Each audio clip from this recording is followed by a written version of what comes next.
there a few more people here than normal right now? Oh, you mean there? Yeah. Yeah, I don't know. There's no algorithm that can really figure that out. It's totally random.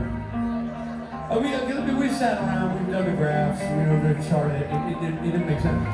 Something happened around this time of day on a Saturday. People love this room.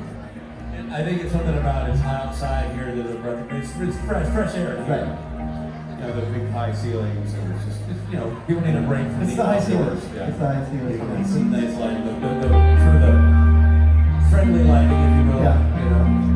But it just so happens it coincides with also an actor taking the stage. Oh, really? I think that's random.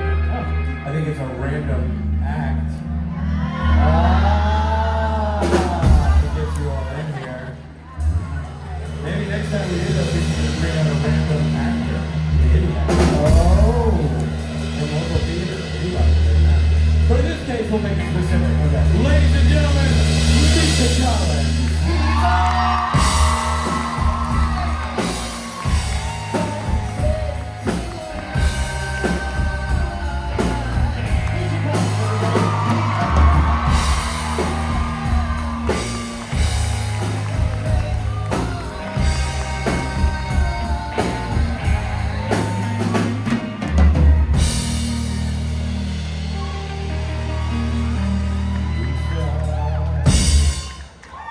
I just realized as I was walking out on stage, I'm like, there's something about that song I like. And I realized it's not just the dulcet tones of your voice and the incredible rhythm section, music that's just like undulating with pure passion. But it's this Pavlovian response, because every time I hear that song, then a room full of people cheer for me. So you're like a cat ringing a bell. And I'm like, right. I'm like the ding, ding, ding, and a kibble falls. Ding, ding, ding, kibble. Cut to Misha in the retirement home, but Play that again. Do you have the sensation, like if that song comes on the radio, do you immediately stop the car and get out and start walking? Is it further movement in you? I could be on an interstate going 75 miles an hour, and I jump out the door. You're walking up. Yeah, good. By the way, real quick, I like the jacket. Oh, thank you very much. Yeah, man. Thanks. I like the fact at first I was like, I didn't know if it's a vest or a sweater. It needs to make a choice. Now I'm like, no, I actually really dig it. It's working. Can I ask you a question? Yes. What do you think this is? I'll give you a hint. This is Sweater. from the brand is a Norwegian brand. It's wool. What do you think? It's Norwegian wool. Right. That's what I thought too. And then the tag on it, it says it's 100% polyester. Everything. No, not the wool part. That's how I feel, right? No, they're jerking your chain. That's classic Norwegian. Yeah, I don't think it's polyester, haha. But is it the wool? That was really good. I mean, it's not Norwegian, but it's No, very good. it's an accent. It's not offensive to anyone. You ever go to Chunion, my friend? Your French accent in Lucifer. Lucifer, that you taught me. Yeah, man. You've been getting a lot of compliments about that It's accent? been a great day for me that way, No, it's great. And great. Keep going. Keep coming. Don't you remember how? Hey, now I keep adjusting this. Oh, and sorry. It keeps coming out. I know, What's I know. going on? Yeah, thank you. He's my cuff guy. Everybody should have one. Cuff fluffer. Don't you remember when Frida, our makeup artist Frida, who's Swedish, was trying to describe a Cleveland steamer? And one of my favorite things that she was doing is somebody's like, well, I'm like, Frida, do you know what a Cleveland steamer is? And you go, well, yeah, so you're in a couple, and you're with your mate, and your mate wants you to defecate on his sternum. It is dedicated to a city in Ohio called Cleveland.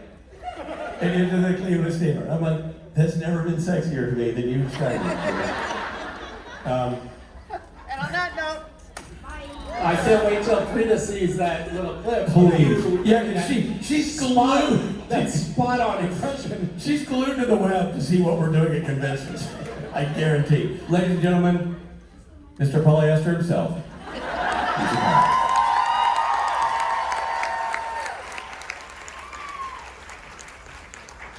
Hi. It feels like it has the scratchiness of wool. Is polyester scratchy? It is? I have been sweating, so maybe you're onto something. Hi. Hi. It's so nice. You do? It's so nice to be back here. This is a kind of sentimental for me because my very first creation convention. Yours too? Now was that, were we at the same convention? No, it's been longer than that, way longer than that for me. Okay. You were just 10 years ago. Yeah. That's very recent. Was in New Jersey and I came out on stage and Cherry Hill, New Jersey, yeah. Were you there? Really? You look even younger today than you did. You've had a lot of work done and it really shows. I remember thinking, because I don't know if you've seen on the website, it says there's a panel. And traditionally, a panel is when there are a group of people discussing something on stage. But the folks who put the creation shows together don't know that. And so they just, like a lamb to the slaughter, push you out on stage all by yourself, and you have been up all night trying to learn about the show that you're on because you can't remember any of the details that you know you're going to be quizzed by the fans about. Like, Azazel's grandfather, who was that? And so it's kind of like that song is a Pavlovian positive response for me. Coming out on stage in New Jersey is also terrifying for me because it reminds me of my first convention. No, but then everybody was so nice.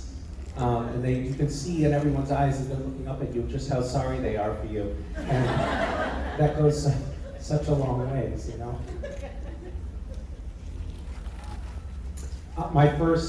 I'm sorry, I'm in ramble mode. My first time I was in New Jersey, other than just driving through on the interstate on the way to my grandparents' house in Baltimore, was I decided I was 16, and I was gonna ride my bike from Boston to Northern Virginia to visit my girlfriend, because I didn't have a car. And it's a long ride, and if it's the summer and you take your shirt off, then you have like blistering sunburn, and you're kind of miserable. And I decided I was gonna ride across the Tappan Zee Bridge, which isn't technically legal.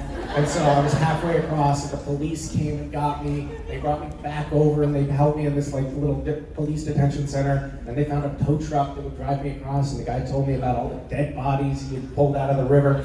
And then I managed to ride on, and I got into my plan. I had a tent on the back of my bike. My plan was I was gonna find a nice spot to camp. And it was like 4 o'clock, and I was coming into Trenton, and I thought I'll go through Trenton and out the other side.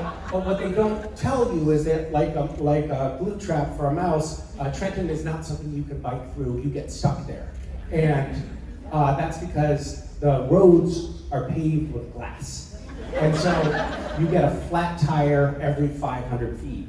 And so I had all these patches for my tires, and it was like a pain point. Take the wheel off, take the tire off, put on the patch, find a piece of glass, pull it out, and you go another few hundred feet, you get another flat tire. And I ran out of patches, and now it was like 6 o'clock, 7 o'clock, and getting dark, and I had about $70 in cash. That was it. And the only place I could find to stay was a motel that you rent by the hour. And so I got a room, and as soon as I shut the door into my room, somebody knocks at the door, and I open the door, and it's this very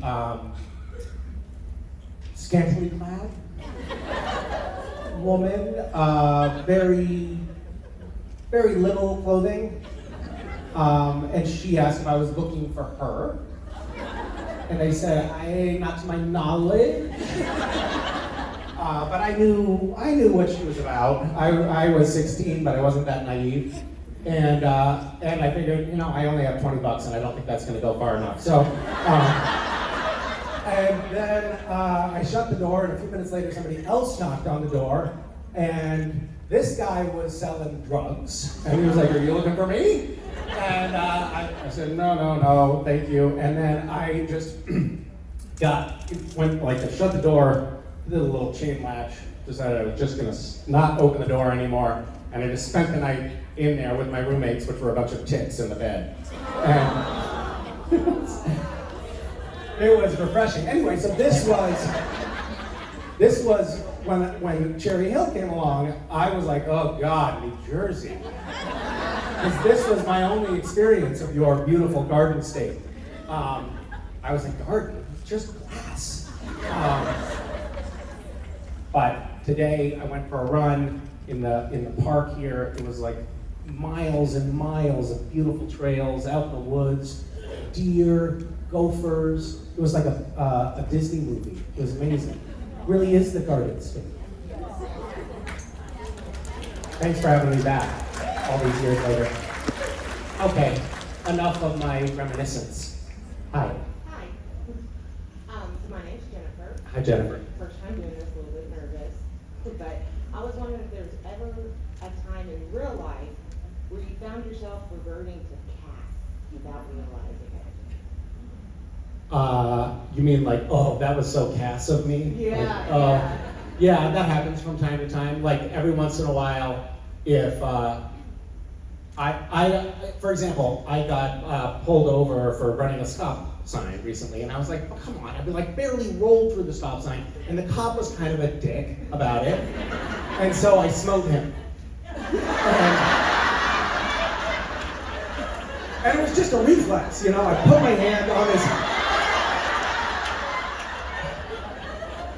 And then I realized, actually the kids were in the back, and they were like, Dad, that was so Cass of you. It was just a smoldering pile of his uniform next to the car. And then I felt bad about it. Ended up sending a box of chocolates to his family. Thank you. Hi. Hi, I'm Ulil. Oh my gosh, I'm so nervous. First of all, I want to say I really love Gotham Knights. Oh, thank you. Really awesome. So my question would be, other than not being pranked by Jensen and Jared on the set, what is the most amazing thing that happened in the set of Gotham Knights? I've had a lot of really positive experiences working on that show so far.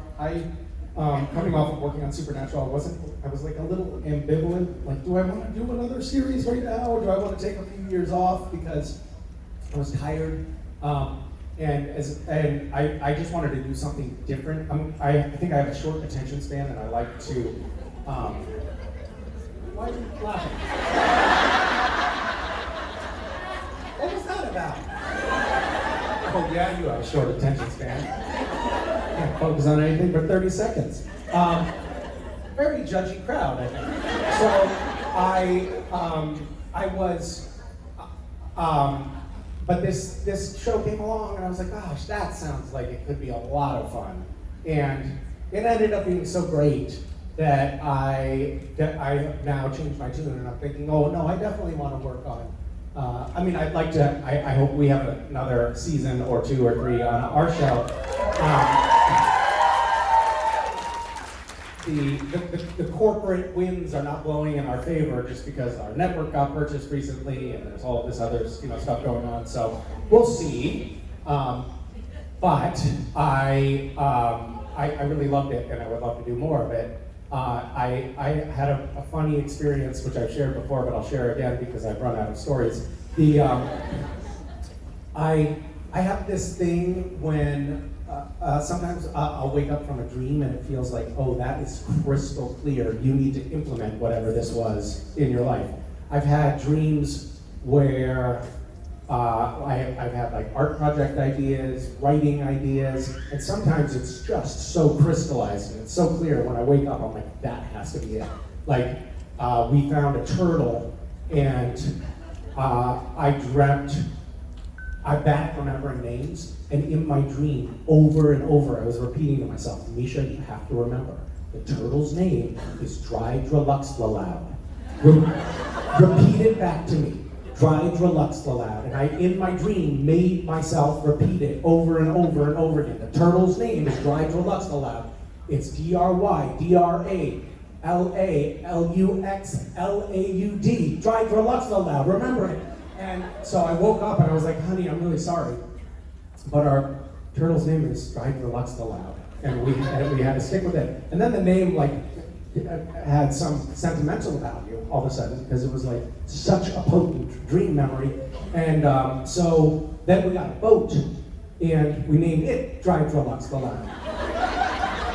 And when you go into a harbor, you have to get on the radio, and you have to, I didn't realize, I didn't think it through. So when you go into a harbor, you have to announce to the harbor master over the radio what your boat's name is. And most people are like, I'm coming in on Sea Breeze or something. And I would have to say, I'm coming in on Drydraluxlaloud. And they would say, can you spell that? And then I would have to spell it. And then they'd say, I'm sorry, can you spell that again?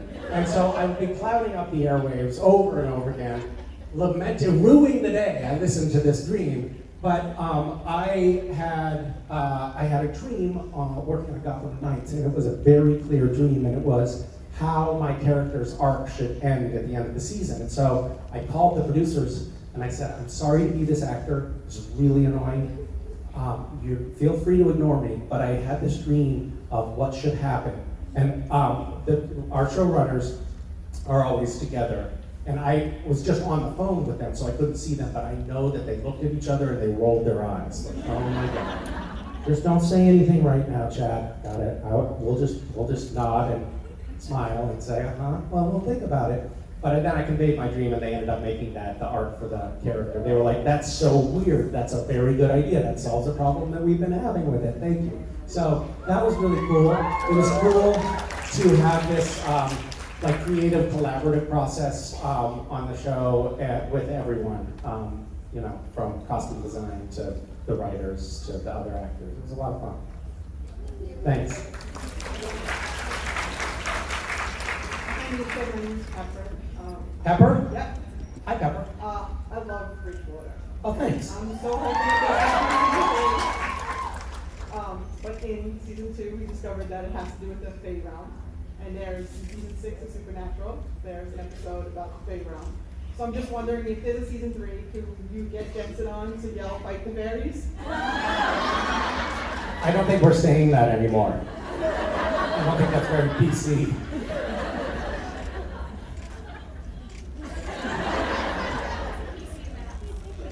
It wasn't PC even then, right? Even way back in the 20 teens, we weren't saying that. Yeah.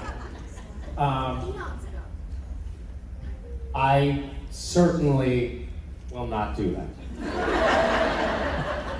But thank you for asking. We did try to get Jensen on the show to play Batman on Gotham Knights. But he was too busy. Hi. Hi, I'm Stacy. I'm from South Jersey. Hi, Stacey. Hi. My niece and I always text back and forth reels of you and Supernatural, and your voice is so different from Misha to Cass. How did you come up with the Cass voice? It was a voice modulation software that they used in post-production. They thought that I sounded too much like a field mouse. And so they changed the pitch of my voice in post.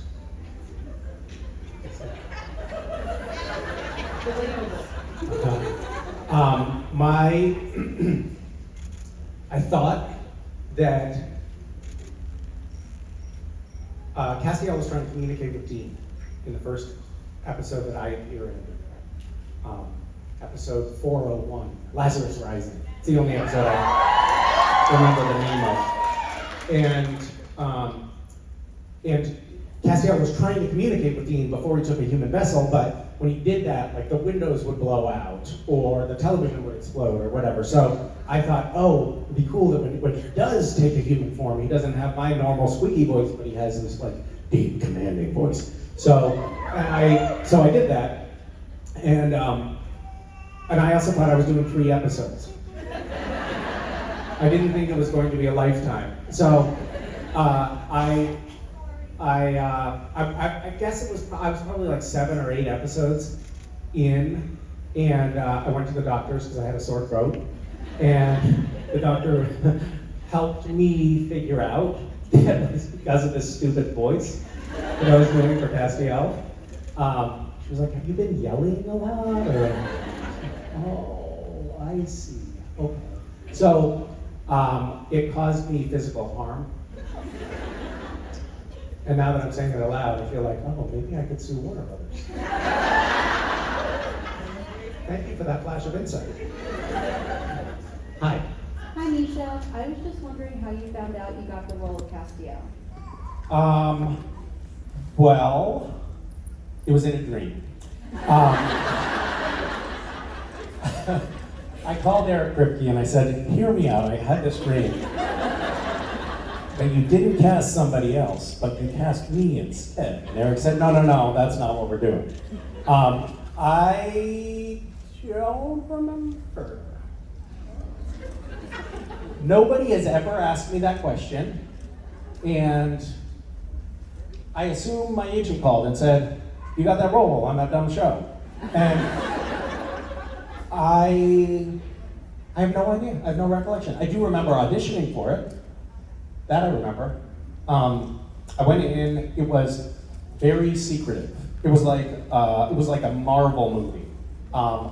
They sent sides out. You know what that is? Well, you're obviously not a professional actress. Sides are the scene or 2 scenes or 3 scenes that an actor gets printouts of for the audition. So it's the material that you audition for. But you go in and you do a couple of scenes in the character that you're auditioning for, and the casting director reads the lines of the other person opposite you, and they're just standing across the room. So you're basically acting opposite somebody who is putting no effort whatsoever into their scene. They're just reading it, they're bored out of their minds.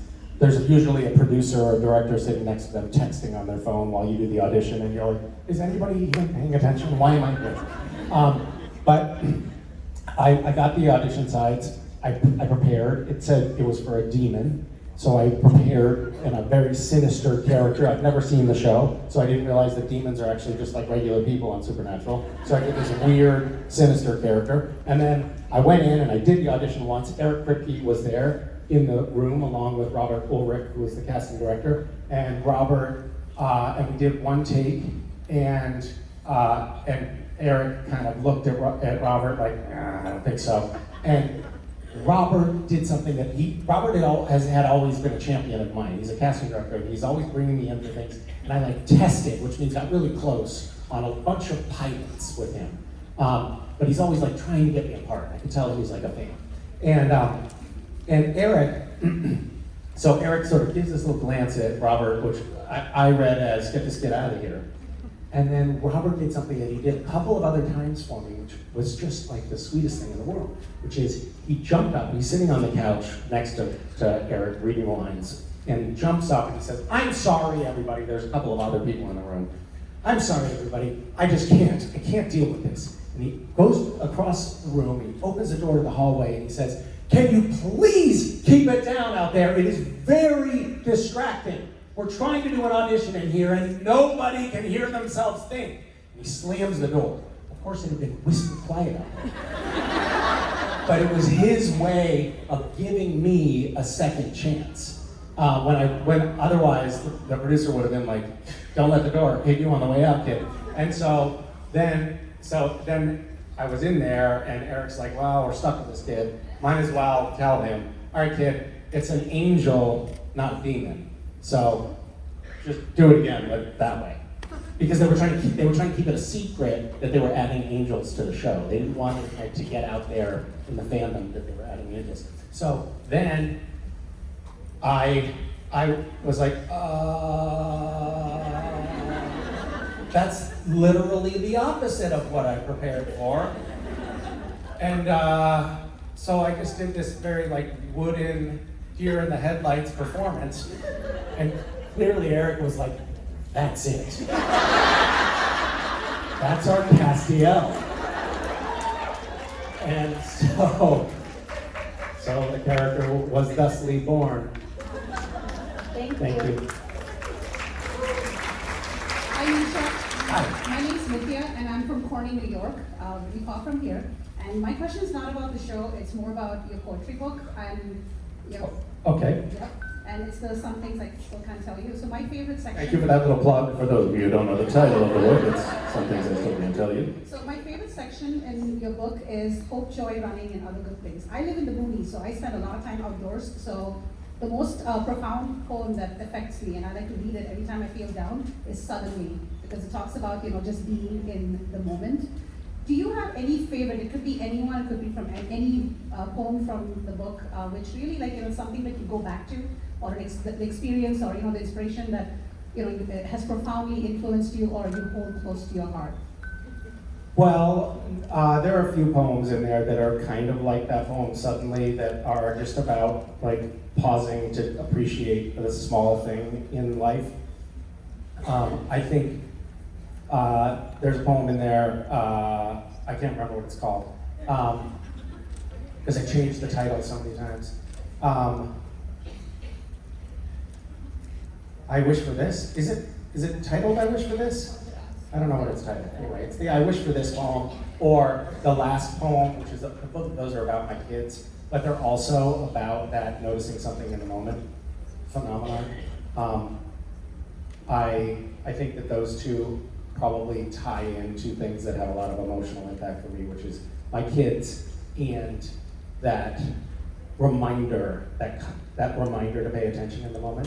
There's this term in art called poetic disruption, and it's where you're going along in your normal life and then something pops up that like surprises you into paying attention in a different way in a moment. And those two poems are about that, but they're also about being in a fog, like going along on autopilot and resisting the gifts that life hands us along the way, and then suddenly being reminded, oh, wait a minute, this is a fleeting life. I better pay attention. Thank you, Misha. Really Thank you. appreciate it. Thank you. Hi. My name is Leah. I was wondering if you like watching what you've acted in on screen, or is it weird to see yourself on screen? Well, I find myself very attractive.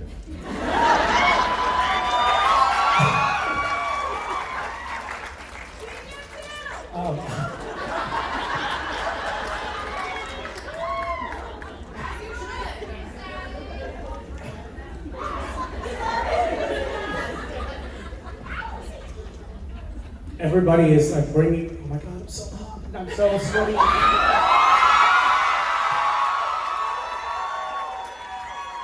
Oh, just leave me alone. So, everybody is coming up. I'm flop sweating. I can't tell if I'm overheating or just embarrassed. Everybody's coming up to me and saying like, oh, thank you. You really are a fan.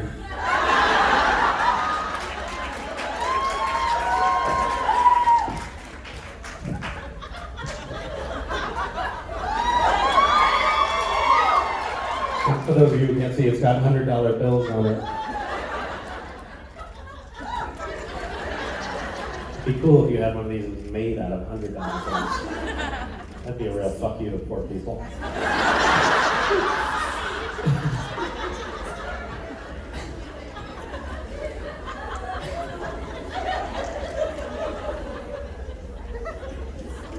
People keep coming up to me in the photo op line saying, can you do a look like Pedro Pascal? It's like, suddenly this guy has worked his way into the collective consciousness as this, let's admit it, aging sex symbol. And everybody's like, well, Misha, you're aging. Why don't you try to be like Pedro Pascal? Pretend to be like Pedro Pascal. Someone brought a picture of Pedro Pascal into the photo ops. Man, that guy would really clean up at a convention, I'll tell you. Holy hell. What's that? Daddy dead. What? I don't know. I don't want to talk about it. What are we talking about? I'm watching myself on television. Yes, but only as foreplay.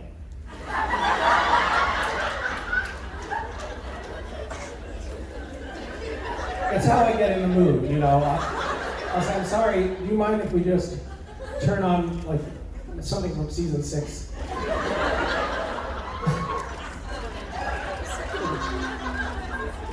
The one season I'm not in, isn't it? That's season 7? Okay, I don't know. I never watched the show. I used to be absolutely. I got on this show 24, which was like a big phenomenon at the time. I was so out. I didn't even have a TV at that point. Like I was not watching television at all. My agent was like, "Hey, we got you this audition for 24," and I was like, "Oh, cool. What's that?" And my agent was like, "Oh my God, are you kidding me? It's the show that everyone is talking about right now, Misha." But anyway, I got on that. Then we bought a television, and then I invited friends over to see my first episode, and I thought this will be fun. And then it started, and I realized, oh no, this was a terrible idea. There's nothing that I want to do less than watch myself on television, and even worse, watch myself on television with my friends around. So then I became incredibly nervous and uncomfortable, and I just started going to the kitchen and cooking for everybody. And like, oh, I wanted them out of my house, and I want to destroy that television. It was really uncomfortable for me. Now, I started watching Gotham Knights with the kids. Time has passed. I've become inured to the pain of watching myself. Actually, that was the beginning of the arc, and now it just brings me immense satisfaction. And so now we're watching Gotham Knights, and I came on the screen, and I was like with the kids, and Wes gets up as soon as I come on and starts doing fucking push-ups. I was like, what the fuck are you doing? Get back up here and watch your father on television. I'm famous, watch me. I'm trying to instill the right values in them, but it's hard. It's frustrating.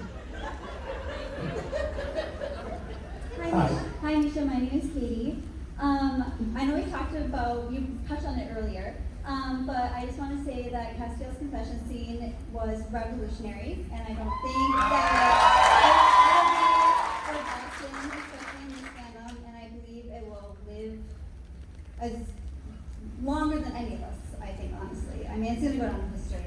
But my question is, if you could choose any message from any of your characters that you would want everyone in the world to hear, what would it be?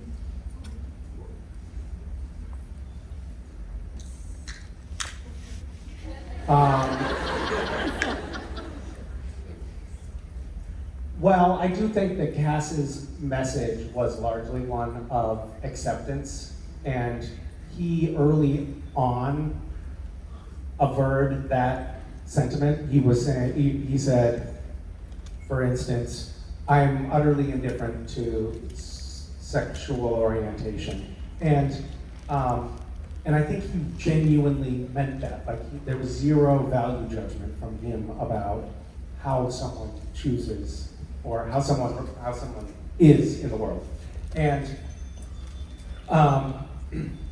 I think that that's a really important message. And ironically, of course, I think it took Castiel a very long time to actually get to that place within himself. But when he did, and when that clicked for him, when that like intellectual understanding that I think he had finally penetrated it to the reflexive, to his own self, then it was like transformative and on an epic and even like spiritual level. And I think that that is this incredible challenge. Like, we have a society that is in general, in spite of what we see, like with the pendulum swing in the other direction, I think we are moving toward greater acceptance and greater tolerance and an openness for people to live as they want in the world. And yet, the challenge that we're all faced with is actually having that acceptance within our own selves. And Castiel ultimately, I think, ended up being an example of that, and I think that is really important.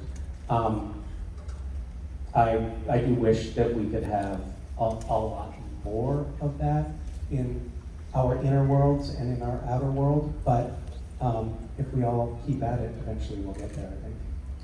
Well, thank you for being Yeah. a big part of that, Misha. Thank you. Hi. My name is Nicole. I Hi, just Nicole. met you. You're lovely. My question for you is about love languages. So mine is words of affirmation and quality time, but I was wondering if you think that Castiel has one, what you think that might be, and what yours might be if you feel comfortable sharing. Castiel's love language is getting to ride in the front seat of the Impala.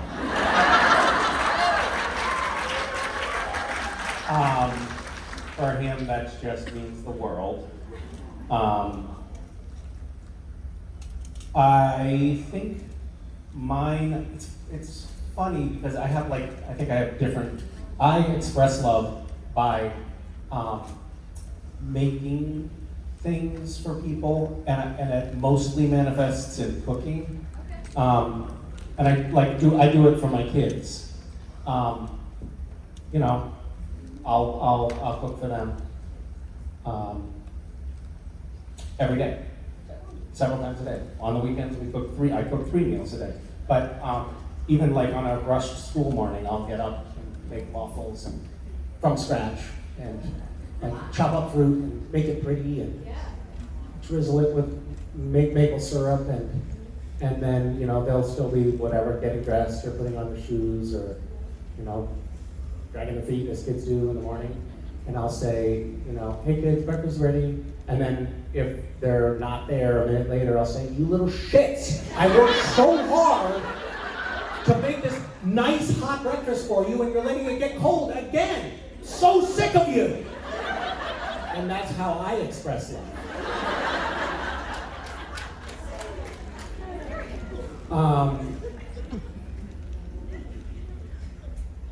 I'm not sure what it is like receiving though. I'm not sure what it is that I shouldn't have an answer for that. Think about that. That is something to think about. I'll try to find an I answer do for the you. cooking one too. I'm very into nutrition. I'm a dietitian, so I present everything nicely, and I understand. Yeah. It's a good one. Okay, good. I'm glad you approve. Do not serve for Twinkies. Hi. Hi, I'm Amy. How are you? Hi, Amy. Good. How are you? I'm good, thank you. I wanted to know where, I know you have lived in several different places. I wanted to know where was your favorite place you have lived, and maybe like some cool, touristy spots you like from that place, or little city that tourists wouldn't know about. Does that make sense? Yeah, that does make perfect sense. Thank you. I really liked living in Washington State. So when I was working on Supernatural, I was commuting across the border from Bellingham, Washington, up into like the southern Vancouver area, and it's actually just such a pretty part of the world. I was living in Southern California for a long time, and I actually have this weird love-hate relationship with Los Angeles. Los Angeles has has so many brilliant people, so many great artists, so many forward-thinking people. It's also just like a mass of traffic, and all of the negative stereotypes that you have about Los Angeles from afar are abundantly true. Like they used to have this paper, it's no longer in existence, but it was the LA Weekly, and it was like the thing that you found out about happenings around town. And I first got there and I opened it up and I was like, oh my God, every single ad in this paper is for plastic surgery. It's like, that's it. So LA was a complicated place for me, but it was also just super cool, where you could kind of like imagine anything and make it happen. And and that was really quite lovely. And it also, there's this different vibe on the West Coast than on the East Coast. Like in New York, the struggling, starving artist is like a motif that everybody holds up, and it's like up the paragon of self-expression. And in LA, all of the artists are super rich. You're like, why would you want to be a struggling artist? I want to be a rich artist. And there was something kind of cool about that too. Like you go like play pickup basketball around the corner at the high school on the weekend and be playing basketball with like all of these successful writers and set designers and people who were actually finding a way to make a living, making believe, which is a cool environment to be around. So I loved LA in some respects, and I had some really great creative projects there. But I think it was something about being in Bellingham, Washington that was, I don't know, it's hard to replicate. It was just like this beautiful town right on the water, access to the mountains, it rained all the time. But you ended up kind of loving the moisture and the moss, and so I don't really have anything interesting to say, but I talked anyway. It was interesting, Thank you. Hi. Hi. I find it funny you call us judgmental when you judge me for watching Supernatural in 2 weeks, but anyway, my question is... Wait, what do you mean? You called me out last year for watching Supernatural in 2 weeks. So, right, so that's not possible, right? But it is. Did you go into some sort of like hallucinatory state where you thought maybe only 2 weeks had elapsed, but really you were in a coma for 3 months? No, it was 2 weeks? Yes. 360 hours of television? Yes. There's not that many hours. How many hours in 2 weeks? Barely. Somebody has an iPhone? How many hours in 2 weeks? 336? Okay, so we just fact checked you. 2 weeks in a day. 2 weeks, okay, 15 days. How? I know they're 42 minutes, okay. So how many hours, somebody has an iPhone, how many hours of television is that? Obviously commercial free, right? Yes. Okay, so 304? It's only 204 hours of... Possible in 2 weeks.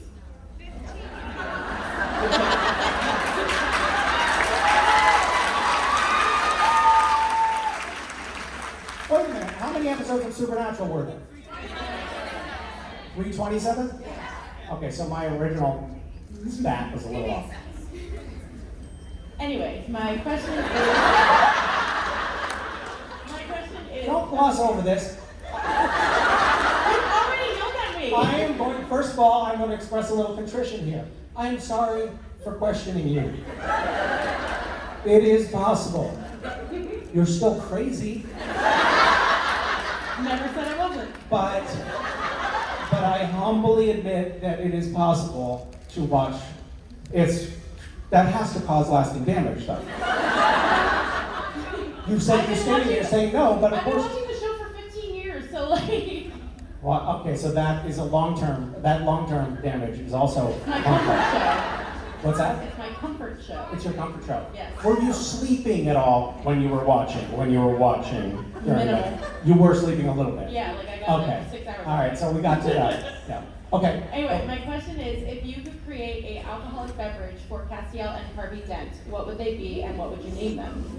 Well, Harvey Dent would drink something in the whiskey family. Okay. Because he's What would you mix with it? he would make he would drink like he would drink a very fine Scotch whiskey with electrum in it. Okay. Which is an elixir for eternal life. Yes. And Castiel would drink, like a Long Island iced tea, Yes. but with a little bit of everything from the liquor store. So just he would drink it, and he would drink it in a gallon container. When we had this, when Dean was giving Cass some tips on how to get laid, and they were at a bar. There was a scene where they had beers, and this was the first time that Cass had had an alcoholic drink, to my knowledge. And so we were sitting there filming in this little bar, and it was an actual dive bar, and they poured us pints of beer, and I thought it'd be funny if Castiel just chugged it. So We did one take, I chugged the beer in the take.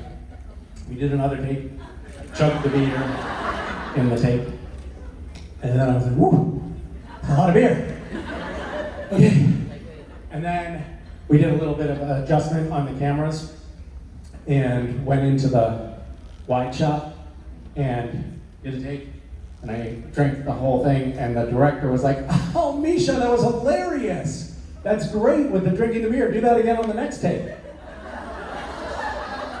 And rookie actor that I was, I didn't realize that the camera was not on me for the first 2 pints. And then we had to adjust the cameras again and go into my close-ups. And I really had to drink the beer. It was How many tough. ounces of beer did you drink that day? I drank the maximum number that could be held in a human male stomach. But I did feel like throwing up. Thank you. Thank you. Hi. Hello, my name's Megan. My question is, what's your Yes, you're like, oh my God, that microphone is so close. What do I do? But you can always just take one little step back. You don't have to go into a limbo position. It'd be funny if you just keep bringing it closer and closer, no matter how much she moves back, until she's pinned up against the wall. Sorry. I'm just nervous, so thank you. You're welcome. My question is, what is your current favorite hobby? My current favorite hobby? Man, I don't know, but I've been having a lot of fun lately hobbying. I think that's a ridiculous word, honestly. Hobby like demeans whatever activity it is that you're doing because it means it's frivolous. But I have been doing a lot of frivolous shit. And I found this piece of amber in a stream with my kids, and I decided I wanted to make it into a pendant because it has like a little seed in it. And somehow that feels like poignant to me. So I decided I wanted to make it into a pendant. And I found a little jewelry making shop nearby. And a couple days ago, I spent the day in this jewelry making shop. And it was so cool. It was just so awesome. This guy was just like showing me how to use all these tools and talking about the different materials and I have with me here in my hotel some wax that I'm molding to do some casting that'll become this little thing. So that's one thing. And then a couple days before that, I was in a woodworking shop trying to make chess pieces for my son, although it's a secret, I just realized.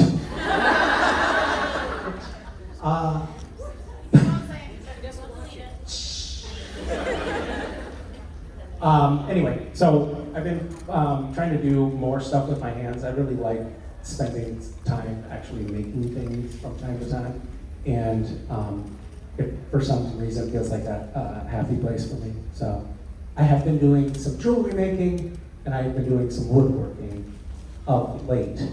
And I also promised some of the folks here working at Creation that I would mend their clothing, because I brought some sewing needles. So I will also be doing some sewing in the green room to prove a point.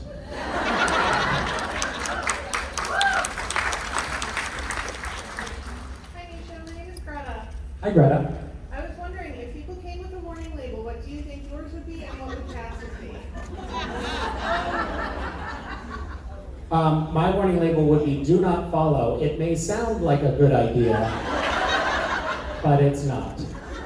I used to have like a group of friends that we would get together and go for runs, and we would take turns, like there were 5 of us, and we would take turns charting the course for the run. And everybody would be like, when it was my turn to like pick the route for the run, everybody would be like, ugh. Because invariably it would be like, there would come a time during the run where I'd say, sorry everybody, I thought this trail went through. I think it's probably gonna save us a lot of time if we go over the barbed wire fence. Or if we just take our shoes off, we can get through this swamp, you know, that kind of thing. So yeah. Jared thinks my memoir's title, actually, I think it's a really great idea, and it probably does have to be this. Jared's idea for my memoir is a good idea, but then there's small font in between words. So it will, if you look closely, it will read, it seemed like a good idea at the time. And I think that probably is my warning label. And then Cass's warning label is caution, will smite when angry. When provoked. Thank you. Thank you. What's your warning label? Scatterbrained. We'll start one task and start 3 others at the same time and finish none of them. That resonated over here. Yes. Power, not finisher. Yes, we're gonna finish anything. Yeah. That was a great response. Love that. You may have a soulmate over here. Hi. Hi, Misha. My name's Ashley, and I watch Gotham Nights with a group of friends and I through a Google Meet every Tuesday. Really? How sophisticated? How high tech? And we noticed that we've gotten to see Harvey Dent wake up on his right side twice, which is his dark side, and it made us wonder what side do you sleep on, or do you sleep on your back? Very interesting question. A bit personal, wouldn't you say?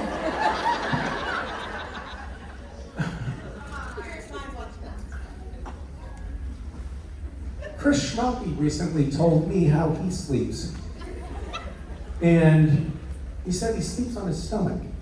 And I was like, you're a fucking animal? What are you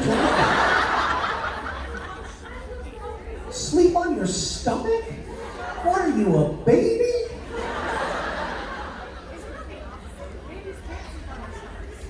Don't correct me.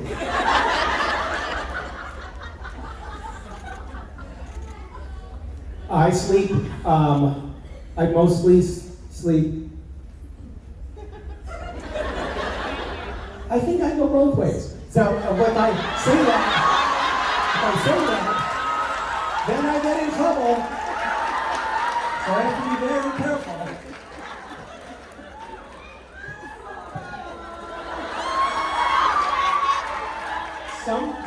Someone is just to get me is gonna like just out of context that one little phrase and send it to just Jared and be like, once again. I had this, was it last year? I think it was last year in New Jersey. I had an unfortunate slip of the tongue, bad choice of words, idiotic moment, and that then precipitated. Are you aware of what I'm talking about? Yes. Okay, so it then precipitated this whole host of. Well, it precipitated somebody tweeting something that said Misha Collins has come out as bisexual. And I was like, oh no, that's not what I meant. I'm sorry. And then that got picked up by The Advocate, and it got picked up by Newsweek, and every other news outlet online. And then I got a call from Warner Brothers, and they were like, hey, so kind of a tricky situation here. And I was like, yeah, I'd like to somehow they said, well, is there a world in which you could just let it go? I was like, now I have to pretend to be of a sexual orientation that I'm not for the rest of my life? Okay. It'll be better for the show if you... Fun times. Thanks, but I actually, I'm a mostly back sleeper. That's my primary position. I'm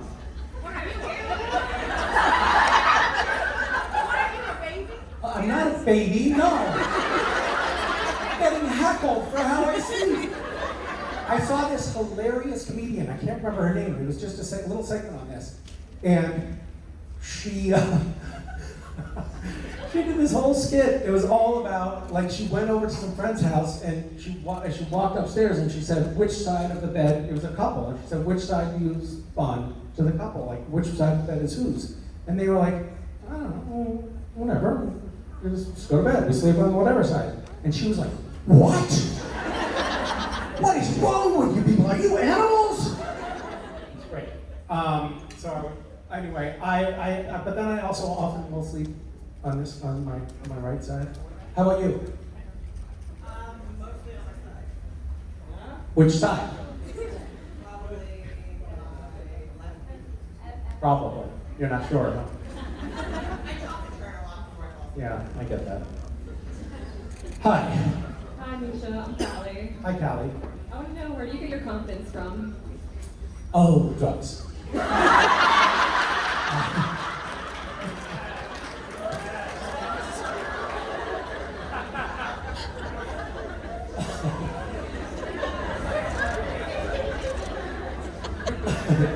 Misha Collins comes out again, admits to being an addict.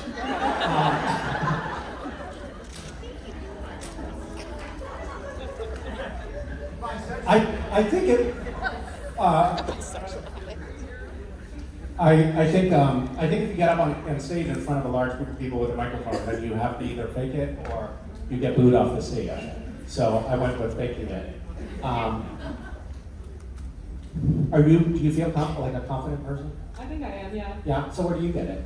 By accepting my humanity. Oh. What about for those of us who are not human? It's tricky. That doesn't apply to everyone, right? Well, accepting your flaws. Computers have flaws too. Yeah, thank you for acknowledging that. I did hear a piece of wisdom once, so I thought was really nice about acting, because actors often have struggle with anxiety. Stage fright is a very real thing. Even you can get it in front of the camera. It can show up big time at auditions, and the bit of wisdom was, this is not about you. You're just in service of this project. You're in service of this art. So stop making it about you. And I thought, that was really brilliant. It doesn't work for me because I'm so full of myself, but I could imagine that being very effective for other people. And it is actually, I think, very true. Like if you feel like what you're doing is somehow in service to others rather than in service to your own ego or about puffing yourself up, then suddenly it becomes much easier. There was a point where, oh Jesus, fuck. Why did you sneak off? We actually came up I was actually saying something earnest. I know, that's and I right. very much do not want you hearing me talk like that. Yeah, That is not. Talking about yourself. When I talk about myself, I stop being able to hear anything. It's tunnel vision, tunnel hearing. I just see this white glowing image of my own self hovering in front of me. It's amazing and quite transcendent. Well, unfortunately, Richard can't hear anything, so he missed the whole bit. So What? yeah. I'm sure it was meaningful. Did you finish your answer? Did you No, I'm not going to finish my answer. You're in the middle of saying something meaningful. Yes, I'm not going to do that in front of you. We're like us even more than they already do. Hey, Rob, back up. Step up. We're not even here, dude. We're not even here. We're not even Okay, here. now I have to visualize myself again. You're in a bright white light. Wearing a Speedo. Okay, this is working for me. This is working. Your shades from head to toe.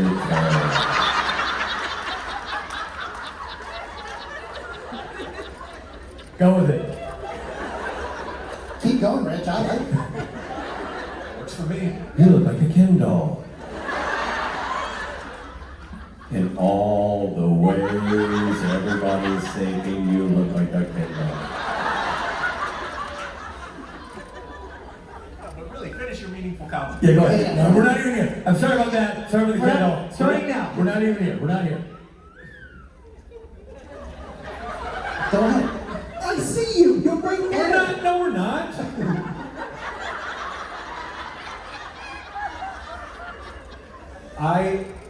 People have often said that the trick, like when you're on stage, is to picture the audience naked, right?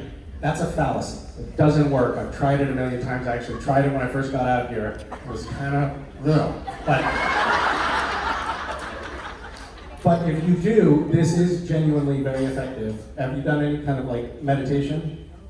I have, yeah. Yeah, so you understand this. If you do visualize yourself naked, it's very empowering. Especially if you look like a Just Ken talking doll. about it. Yes. It's very real. It's very helpful. Okay, now we're done. We're done? That, I can't believe that was your heartfelt answer. It was like we were right in the pocket with our whole picture you knew. Yeah. Strange If there were pockets. How was the panel overall? This is a great crowd, one of my favorite crowds. Oh my God! There's one thing I love about a Misha panel is when he sucks up to the crowd. Ladies and gentlemen, Misha Collins!